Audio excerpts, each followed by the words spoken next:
Welcome, what, to another episode, what, of Wrestling with WorldWide Willis. What? Nah. This podcast is brought to you by the LMG Podcast Network. All right, folks, welcome back. This is another week to discuss all things wrestling. Now, of course, we got some exciting things to talk about. Some not so exciting things, but we'll kind of touch on that. But you know how we start? We start with the matches of the week. The matches of the week this week.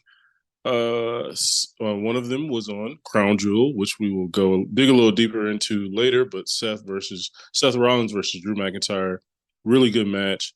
Began the festivities in Crown Jewel, so we'll kind of touch on that when we review the pay-per-view as a whole. And then I actually got done watching the recent episode of Raw, so I'm gonna ingrain that into this episode. So Ricochet, that the four-way number one contender match for the Intercontinental Championship, Ricochet versus Bronson Reed versus Ivar versus The Miz. Really, really good match, really fun. Everybody got to get their time. We'll talk about that as well. And then as well as the main event, Sami Zayn versus Seth Rollins for the World Heavyweight title. A really fun match. And we'll kind of dig into these a little deeper as we review Crown Jewel, and Monday Night Raw, latest episode. So, all right, let's review Crown Jewel. Now, if you followed along, if you are a consistent listener to the podcast, which if so, I appreciate it. When we do reviews, we kind of dedicate it solely to that pay-per-view. You know what I mean? I have a guest.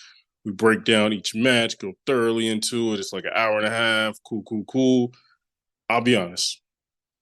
Crown Jewel didn't do it for me. So I was just like, nah, we're not. I'm not going to dedicate everything to it.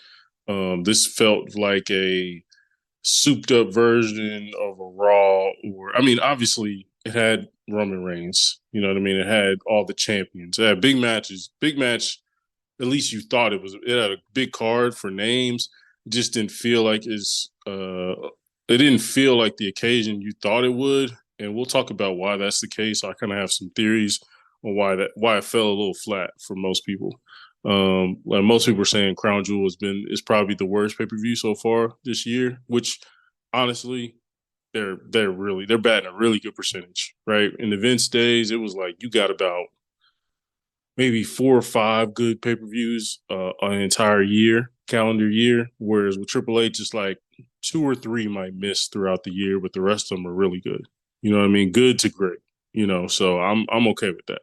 And at least with the card that they built, I feel like they did a good job of building the card. It's just, there were some factors there that kind of limited things. So, all right, first, like I said, we'll start out with Crown Jewel. The first match in Crown Jewel was the World Heavyweight Championship match, Seth Rollins versus Drew McIntyre. It lived up to the billing. When you see those two names, you kind of expect a really, really good match, and that's what we got. It was really hard hitting. Drew looks really good. Seth did a really good job of like selling for Drew, and Drew was attacking the back, but not in a heel way, but in a strategical way that didn't seem like he was a heel or anything. Like he was trying to win due to the back. He was trying to just win, and they did a really good job telling the story. And again, Drew just looked really good. And I like the story they're telling with Drew because, like I talked about before, going into the match, Drew was like making all these excuses, which most of them were valid, and had a lot of like, turmoil going into the match because he was like, I've never really got a fair shot at the title since I won it during the pandemic, because every time I've got a chance since, someone's cheated, the bloodline, judgment, you know what I mean? So many different things has affected him getting a true championship title shot. And this was his time.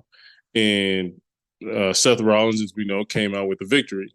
And it was clean. There was no cheating, nothing. So it was clean. So when the match was over, you could definitely tell Drew was like, in his head a little bit, like, man, like I thought, I made all these, stories in my head, all these narratives in my head, but I took a clean loss. Like, I really have nowhere to go from here. So they're really telling a good story with him. Matter of fact, on Monday Night Raw, he showed up, pulled up. The interviewer was trying to, hey, Drew, I know you lost, against Seth Rollins, but what's kind of next for you? And he looked like distraught. Not distraught, but he looked like, I'm not doing this. Like, I can't handle this. And then he got back in his car and left. So you can definitely tell they're telling the story of like how this possibly could be the thing that kind of turned him fully heel, which I'm excited about. But yeah, really good match. Seth versus Drew was a great way to start the event. The crowd was semi into it. We'll talk about that a little more, but they were kind of into it. This definitely deserved a better crowd. This is one of those matches that definitely deserved a better crowd. But a really good opening match. In our second match, we had the Women's World Championship Fatal 5-Way match, which is kind of a rare type of match, honestly, especially in the women's division. But they have the depth to do it, so they had Rhea Ripley defend her title against Nia Jax, Shayna Baszler, Zoe Stark, and Raquel Rodriguez. I'm sorry, I forget to give my ratings for Seth versus Drew. I give that one a 7.5. I'll give that an 8. I'll give that an 8. Sorry. I'll give that an 8. For this women's world championship fatal 5-way match, I give this probably a 6. Maybe I'll give it a 6.5. And it's kind of due to just Rhea. I thought Zoe Stark looked pretty good. Shayna Baszler looked solid, but Nia and Raquel really stood out in not so good ways. And I will say the setup of the match was pretty good. Now, I will say I am so tired of these multi-women matches where they have the classic spot where they kind of all, there's let's say it's Rhea and Shayna Baszler on the top rope, and Rhea's about to suplex Shayna Baszler. Okay, and then now Raquel jumps up there and they're doing a double suplex. Well, then now the next person has to grab both Raquel and Rhea and slam them down like it's a powerbomb. They've done that every multi-women match. Every single one, they've done that spot. And it's like, dude, you got to move on.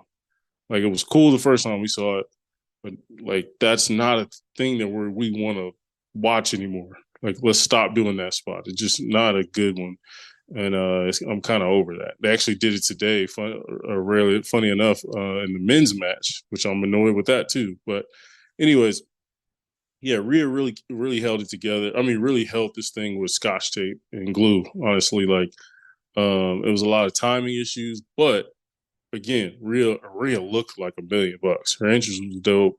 She looked like kind of a Halloween type costume. Like, it looked like she was paying homage to The Crow.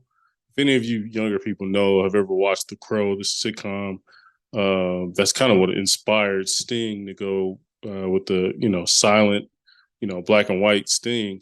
But she looked like The Crow off the show, and it looked really cool, man. And so the presentation was there. Her music always slaps. She's looked like $1 million. So she looked like a star. At least felt like, okay, this match had a star feel due to her, just her. Now, I will say the crowd, I don't know if there was a law put in place before this match that said you will not, cheer for women's wrestling. But man, this crowd was dead silent. I mean, dead silent.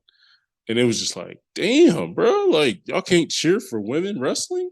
Like, you already got them covered up from, you know, from every inch of their hair to their toenails. You know what I mean?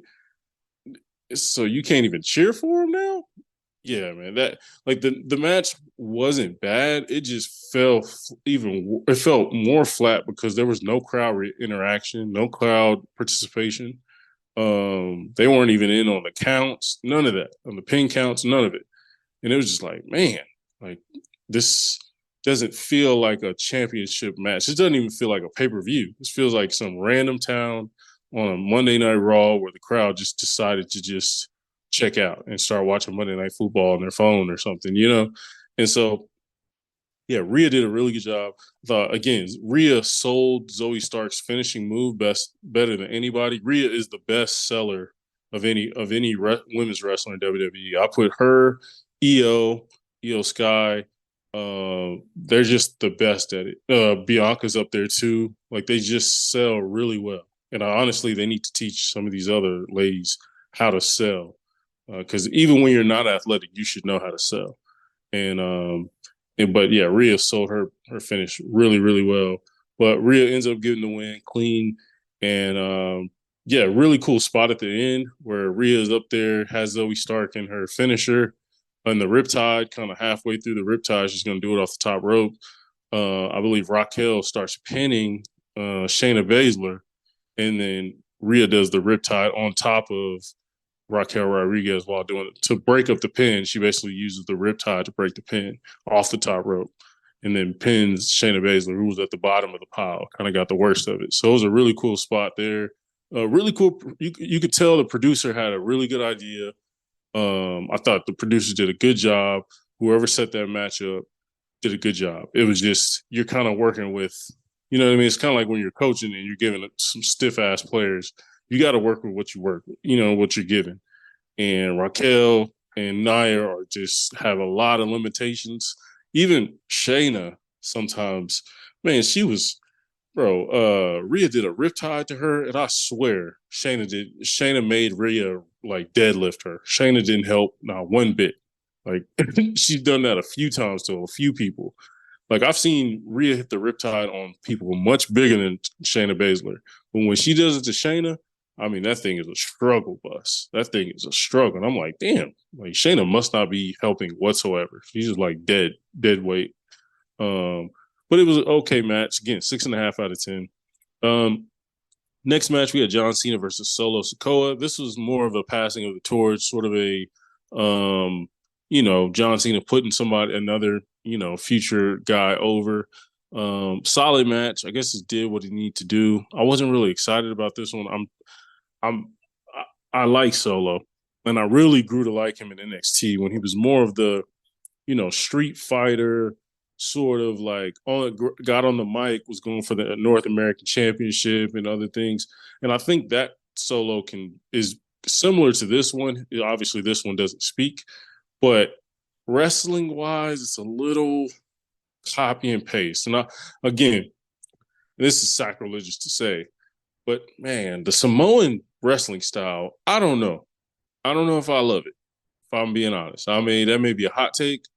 I love what they do, but the Samoan wrestling style is getting old. High, super kick, chop to the neck, Samoa drop, off the top rope splash, run into the rope, the butt, thing against the turnbuckle. I'm just like, bro, is there anybody who has a different kind of move set? And I know there's other ones, and I've seen them, but they're usually on the independent scene. They're not actually in WWE.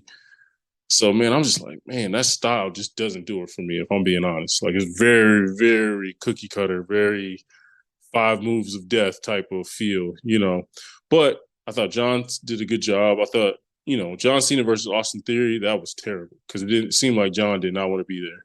Where in this one, it looked like he was happy to be there. I think John Cena also was very happy to be in Saudi Arabia. He hasn't had that opportunity on Crown Jewel before. So for him to go over there and be able to, put somebody over, I think was cool. Solo looked good. Obviously he's going to get that, like, he defeated John Cena rub, but I mean, we'll see where it goes from there. In our next match, we have the United States Championship match, Logan Paul versus Rey Mysterio.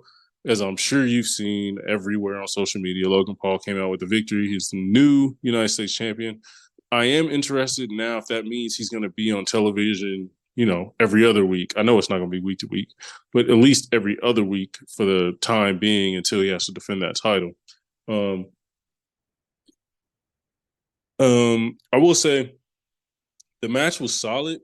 The finish was interesting too. You know what I mean? If anyone's listened to me, they know I've called for Santos Escobar to turn heel for the longest time. Like going back to freaking, like even back like earlier this year, I've called for him to go, go Legado del Fantasma, create his own team, maybe even just take over LWO himself again and just, go bad guy, go heel. And so, he kind of did that, but it was still up in the air. I guess they'll sort that out this Friday on SmackDown. But essentially, brass knuckles were brought into the match by one of Logan Paul's associates during the melee while Logan Paul had the brass knuckles in his hand. They fall out of his hands, fall out of the ring. Logan Paul's associate tries to grab him. Santos jumps out there. You think Santos is like obviously there to help and make sure no shenanigans going. But then Santos leaves the brass knuckles in the ring in a very convenient spot for Logan Paul to use it and defeat Rey Mysterio with the brass knuckle punch. So again, Logan Paul's the new champ. I'm very interested how they're going to do this week to week. Hopefully, we get Logan Paul at Survivor Series, defending his belt. That'd be cool, especially in a Chicago crowd. They're going to eat him alive, which is good. I think he's going to impress them with his wrestling skill. It's just a really good matchup. And hopefully, he gets a really good challenger. Hopefully, it's not going to be Santos. Hopefully, it's not Logan Paul versus Rey again. But I feel like they're not going to give Logan Paul anybody who isn't like a vet and a general right now. Like they still want him to be in there with, guys who can like lead him through a match. Which I mean, he's proven with him and Ricochet. I don't think Ricochet is some like general who's calling everything. I think he's mainly calls like spots, but he's not like directing a full match. And Logan's Paul showed with that match he can do it without that type of guidance. So, like I said, that I'm interested in where it goes from here. United States title definitely needs a little bit of a new juice for sure. In the women's championship match, this one was very interesting. We had Io Sky versus Bianca Belair. Again, they've always had really good matches. I will say this one fell a little flat, but I think it was also due to, again, the crowd not cheering for women's wrestling. Like it was a clear distinction. Even in the Seth Rollins versus Drew, they were okay. John Cena's solo one, they were really into that one. Obviously, could do to John, but like, yeah, this Io versus Bianca, which those two have amazing chemistry. Those two have had some banger of matches before. That match at Backlash was like almost considered match of the year potentially. And yeah, the crowd was not into it at all. And then these fools had the nerve to have Kairi Sane, former WWE superstars who is back, a Japan, noted Japan wrestler who was very close to Io. She came back, helped Io win essentially, and the crowd didn't give a damn.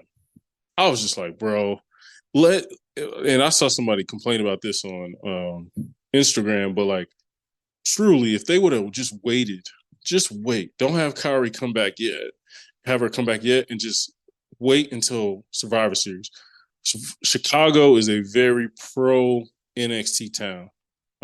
They like during the whole golden era of NXT, which Kairi Sane was a part of. They know them people back and forth, so they love Ciampa, they love Gargano, they love Kairi Sane, they love all them who are like true NXT gold diehards. And so if she would have showed up in Chicago versus for Survivor Series, bruh, that crowd would have went nuts. But this crowd, oh, she's a woman, oh, can't cheer for her. You know what I mean? That's how they were acting, and it just sucked. I feel like Kairi Sane definitely deserved a better comeback than that. But yeah, Io retains her championship due to Kairi Sane's help. And then our final match, the undisputed WWE Universal Championship match, we had Roman Reigns versus LA Knight. Yeah. And I'm sorry. We also so let me rewind back. The John Cena versus Solo match, I give that a 6 out of 10. Logan Paul versus Rey, I give a 6.5. Io versus Bianca, I give a 6.5 as well due to crowd interaction. It really was a 7, but the vibe wasn't great. Cody versus Damian Priest, which I accidentally skipped over, it was okay. Definitely felt like a Monday Night Raw match. I give that a 6.5. I give that a 6. And then this Roman Reigns versus LA Knight, I give about a 6.5. It wasn't a great match. Definitely very formulaic, which I'm usually okay with. It's just, again, the crowd was into LA Knight, but it just felt like I don't know. It felt like they were into LA Knight more than they were into the actual emotions of the match, like what the wrestlers needed from them during the match, and so yeah, it was a cool little main event, and it was great to see LA Knight on that stage with going against the star.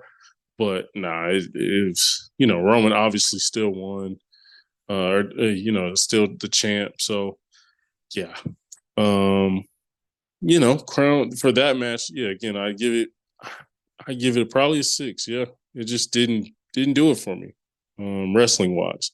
The whole thing wasn't great. Again, I feel like, man, I went to Monday Night Raw again. I went to Monday Night Raw about like a month ago, I want to say, at the Paycom Center in Oklahoma City. That thing felt bigger than what Crown Jewel was at. Like, they got to get a bigger arena at Crown Jewel, and they got to talk to these fans like, hey, man, y'all have been trash. Y'all have a reputation for being awful as far as reacting to things in the ring. So y'all got to get that together. Otherwise, we're gonna play at a even smaller arena or something like that. I don't know, but they got to get it together over there because London kicking their ass, Puerto Rico kicking their ass. I'm sure in Australia, when they go to Australia, it's gonna be crazy. So yeah, they got to step it over there, especially if you get a consistent Crown Jewel is becoming a consistent pay-per-view. Y'all got to step it up. Got to step it up. Now that we're done with Crown Jewel, let's talk about Monday Night Raw. This was honestly one of the best Monday Night Raws of the year. I tweeted out this Monday Night Raw. This episode was one really good Gunther match away from being, the Raw of the year. Gunther didn't wrestle tonight. He was kind of just watching from afar for the results of that number one contender match. But like, if you would have had a really good Gunther match, this would have made it Raw of the year for sure. For sure. But no, we had Miz versus Ricochet versus Bronson Reed versus Ivar 4-way match. That was really fun.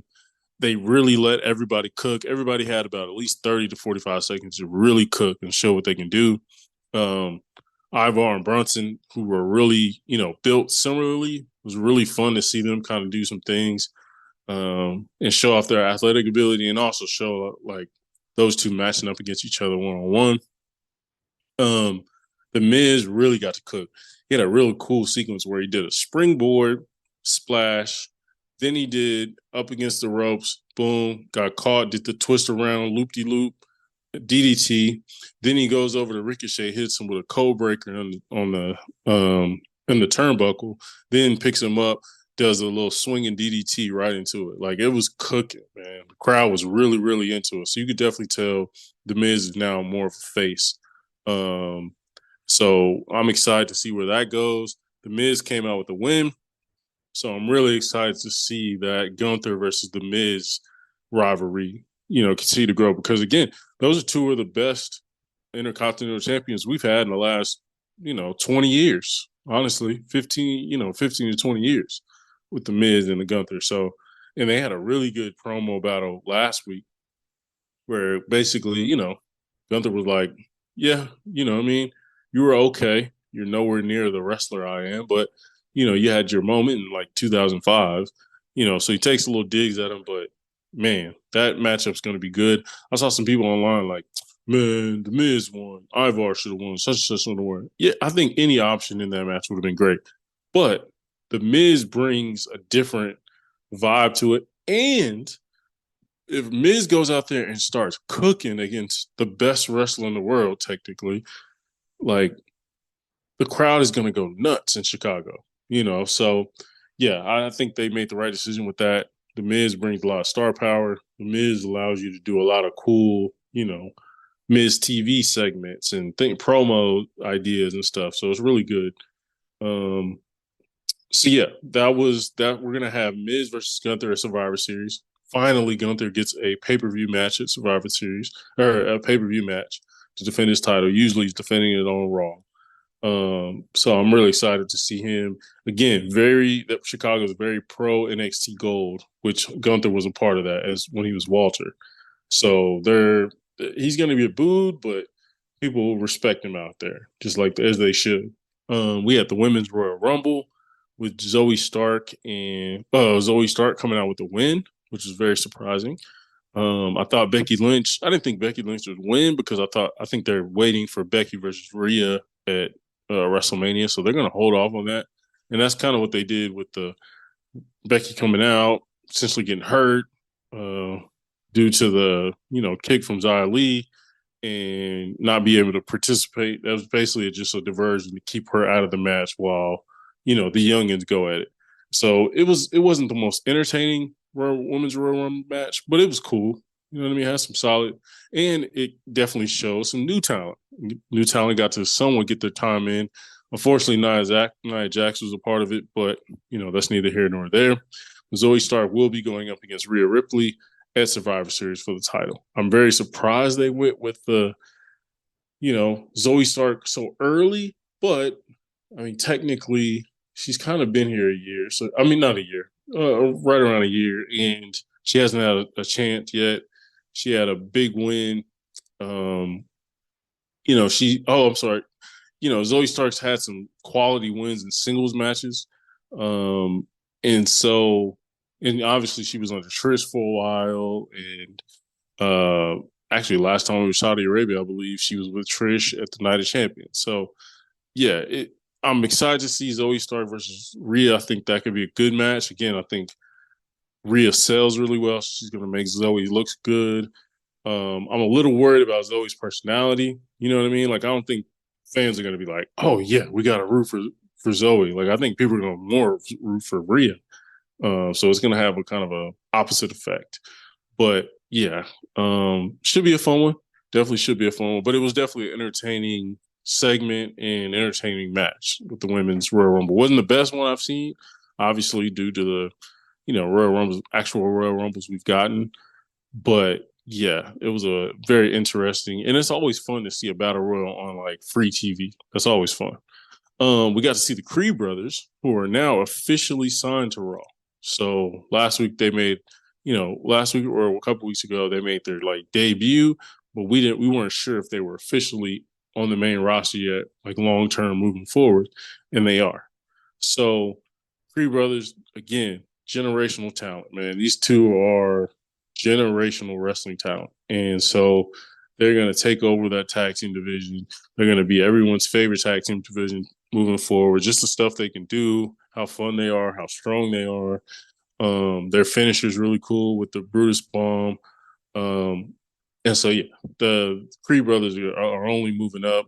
Hopefully, they can be tag team champions within the next, 2 to 3 months. Hopefully, just because if they continue to get wins, and hopefully once they get the belt, maybe even more whatever pay per view it is, they can unify the belts and redo the design. But yeah, Creed brothers now officially. So the Diamond Mine essentially is on the main roster, which is really dope. Again, Creed brothers are some of my favorite wrestlers there are out there. If you've heard me talk about NXT and how good they are there. So I think I only expect the same, on the main roster. Again, that final match, we had Sami Zayn versus Seth Rollins in that main event.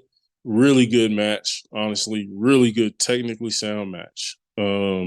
Have no complaints. It was slow when it needed to be slow. It was physical when it needed to be physical. It sped up when it needs to speed up. There was some kick out to some finishers, but it wasn't overly done. You know what I mean? And it wasn't too dramatic. So, yeah, I really enjoyed this match. I like the story they told where Sammy wasn't just like going for the back.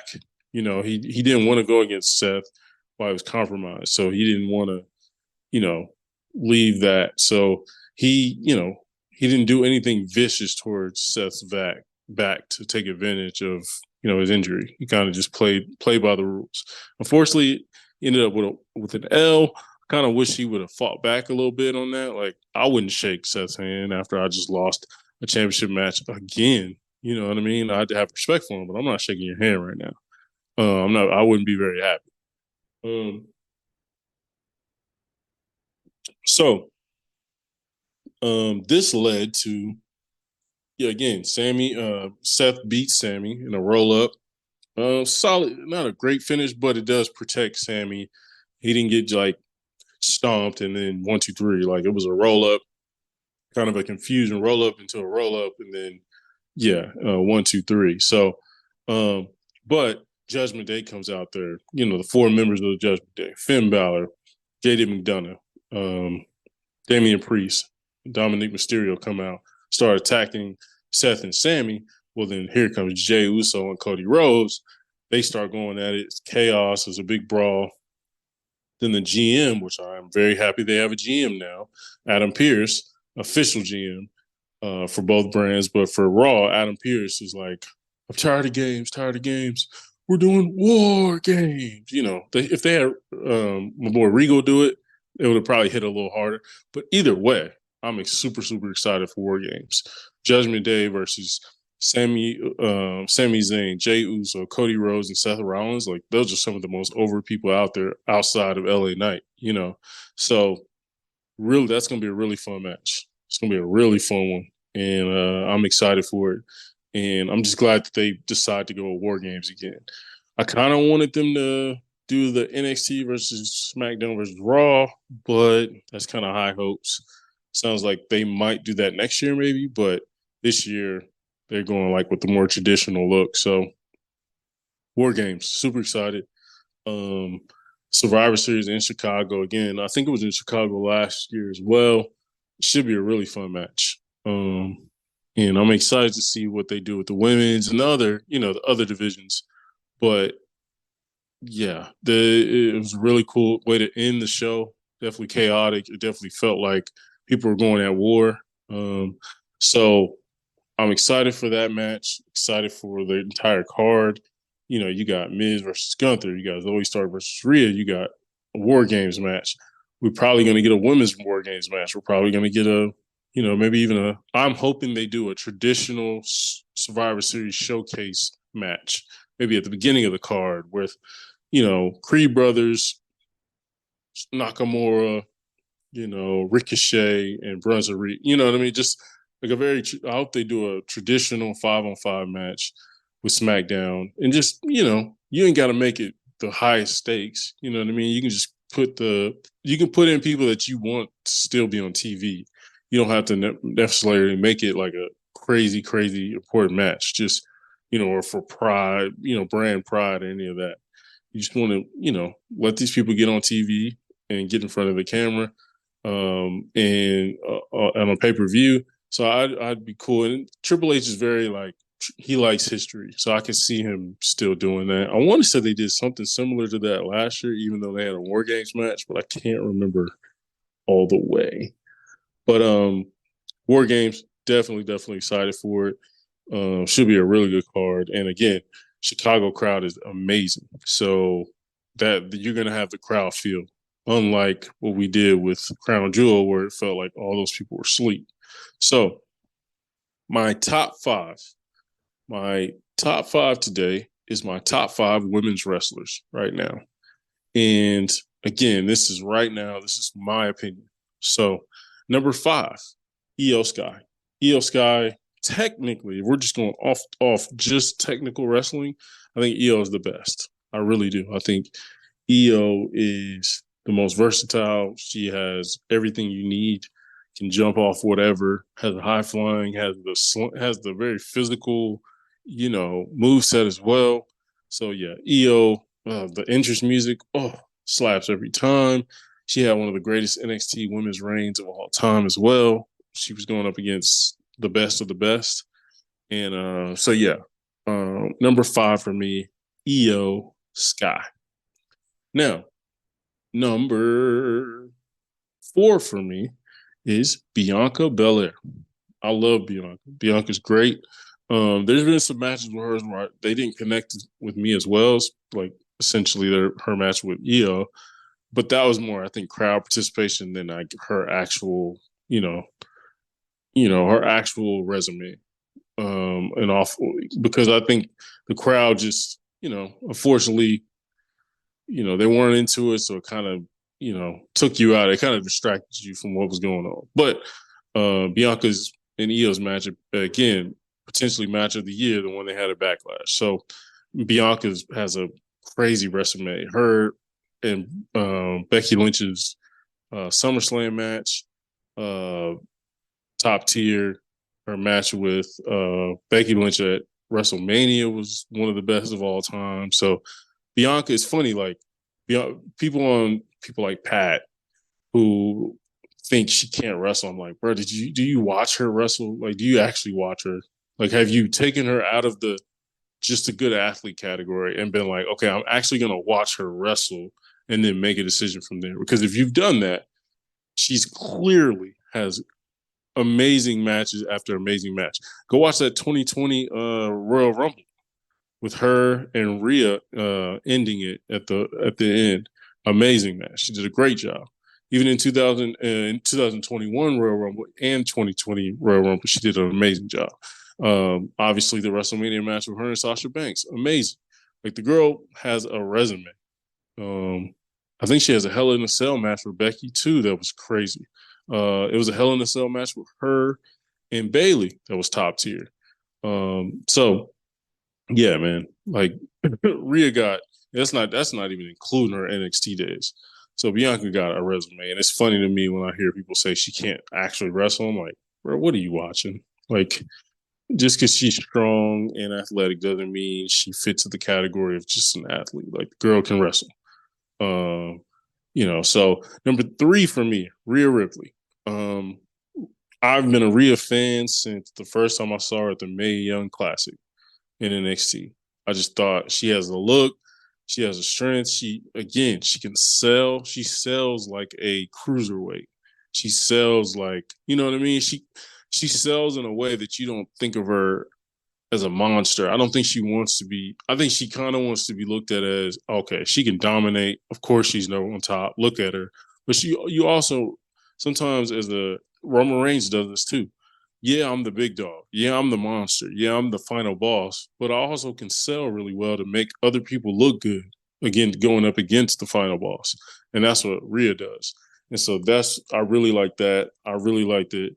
Again, I kind of hope Rhea changes her finisher. The Riptide is sort of it's cool, but I think she's just leveled up to a point to where I think she can if she did a different finisher like a choke slam or something like that, very like Kane Undertaker ish. If she just hit a chick with a choke slam, bruh, she'd fold a girl in half and it'd look amazing. So, or a power bomb or something. You know what I mean? Something a little more oomph on it just to match her, level up. Again, I was a Rhea fan from the beginning. That's when she was a baby face.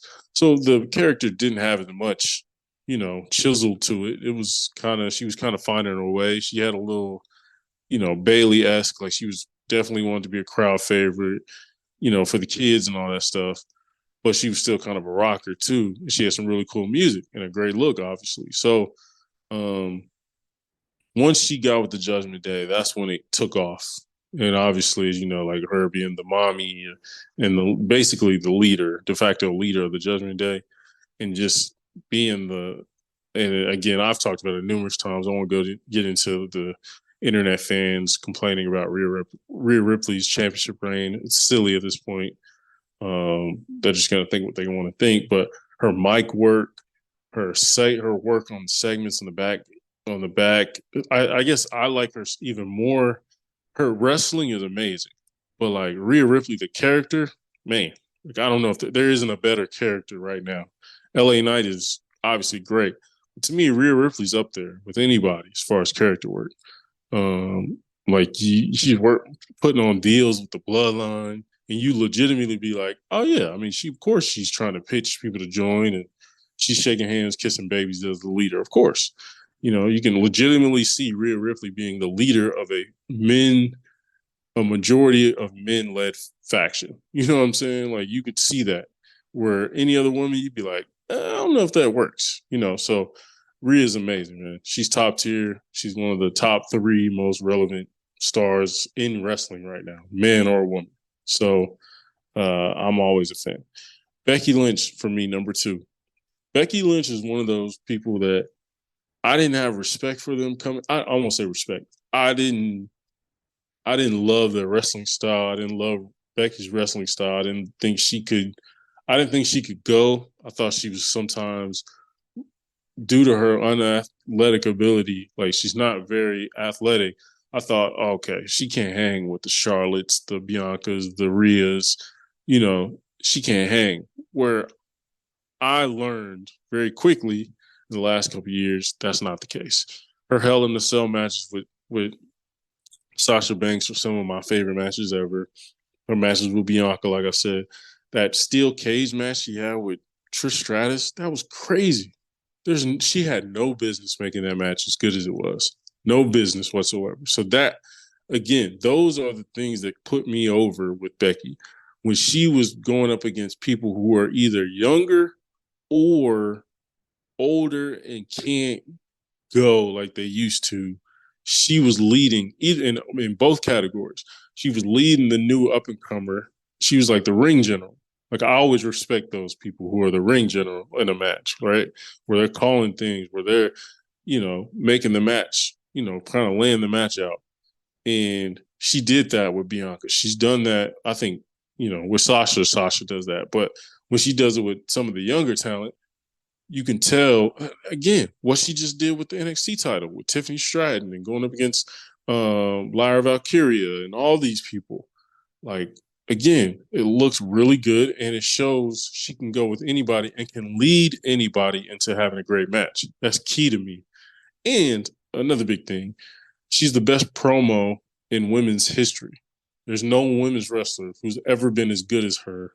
She will go down as the GOAT on the mic in the women's division of all time. She will go down as the GOAT. There's no one else who cuts a promo like Becky Lynch.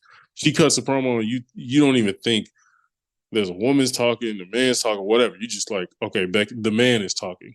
You know what I mean? So, yeah, Becky's top two for me. And that's one person I've gained a ton of respect for in the last couple of years. If you would have asked me this 2 years ago, I wouldn't have Becky on my list at all. But she's racked up a Hall of Fame level resume, honestly. And number one for me, the GOAT, Sasha Banks. Sasha Banks, to me, changed women's wrestling forever. To me, American women's wrestling. I think overseas in Japan, they was doing a lot of the same stuff. They were always ahead of us. But American women's wrestling, to me, Sasha Banks is the GOAT. She's the most underrated wrestler of all time to me. She made wrestling, when you watch, and I hate to do this, but sometimes when you watch a women's wrestling match, and you're not necessarily watching the elite of the elite, you're kind of watching the people in the middle. It's a lot of timing mistakes, a lot of like moves that they do to be safe and very like, I don't know, they don't understand character work. They don't understand how the match is supposed to go. And when you watch a Sasha Banks match, that thing is like watching Eddie Guerrero wrestle. You know what I mean? She's just that good at everything. She has no weaknesses in the ring. Again, when I've talked to, when I talked to Elle, when we talked about that favorite NXT matches of all time, her and Bayley, I mean, that's one of the greatest matches of all time. They were in NXT, bro. Like, and Sasha was a heel. She was working as a heel. Again, with the Hell in a Cell match she had with Becky Lynch, Sasha and Becky, that's legitimately the best Hell in a Cell match I've ever seen, ever. It was hard hitting. It was crazy. Those two were hitting the hell out of each other with stuff. But yeah, to me, she changed the game. She pushed the sport forward. She made it to where men go, oh, that girl can go. That girl can go, like, not just because she can do a Hurricane Rana, you're like, oh yeah, she's a good wrestler. No, like Sasha can do anything you ask a male wrestler to do. Sasha can pretty much do it from a technical standpoint. She is the Eddie Guerrero of her time. She is the Kurt Angle of her time. She might not go down as the GOAT, but if you ask somebody who technically is the best ever, to me, it should always be Sasha. Always. But yeah, I think Sasha's the best, but the rest on this list is amazing. Again, I had Io Sky number 5 for my top 5 women's wrestlers right now. Number 4, Bianca Belair. Rhea Ripley, number 3. Becky Lynch is number 2. And Sasha Banks, number 1. Got to show some love to the ladies. They're killing it. We're hearing some really good news from WWE that some of the, best Japanese, they call it Joshi, but Japanese women's wrestling talent, a lot of them are like meeting with WWE. So I think Triple H has something up his sleeve as far as, Kairi Sane, Io Sky. I hate to just throw, I hate when people be like, oh, there's 2 black wrestlers together. They're going to be in the Hurt Business. That gets annoying. So I couldn't imagine being a Japanese woman wrestler and they bring in another Japanese women's wrestler and people just automatically like, oh, y'all should be in a tag team or a faction. It's like, damn, like let them, let them figure that out. Just because they're the same race doesn't mean they have to be in a faction together. But Triple H is definitely working with grabbing some women over there in Japan. I want to say in either New Japan or some of the other, promotions out there, and he's meeting with them. And some of them, honestly, dog, as soon as they walk in the door, they top 5 wrestler in the building. Like as soon as they walk in the door, they can wrestle circles around half these girls. Most of the women we saw in that women's battle royal tonight on Monday Night Raw. So I'm very, very excited with what Triple H is doing with the women's division. I think he is going to balance it out a little bit, give Raw some more talent, maybe Jade Cargill potentially. We'll see where it goes from there. But until then, folks, I appreciate you tuning in, running through Crown Jewel and Monday Night Raw with me. Again, one of the best Monday Night Raws of the year. It was one really good Gunther match away from being the Raw of the year, but go check it out. Really, really good episode. If you want to hit me up, have any thoughts, I'm at WorldWide Willis on Twitter. You can hit me up on the League of Melanated Gentlemen podcast on Facebook. You can hit us on the Facebook group or on Instagram. However you want to hit me up. We can talk about wrestling. I'm always down. So hit me up if you have, your top 5 or, your thoughts on Crown Jewel or the latest episode of Raw or what you, maybe expecting from Survivor Series War Games. But until then, we out. But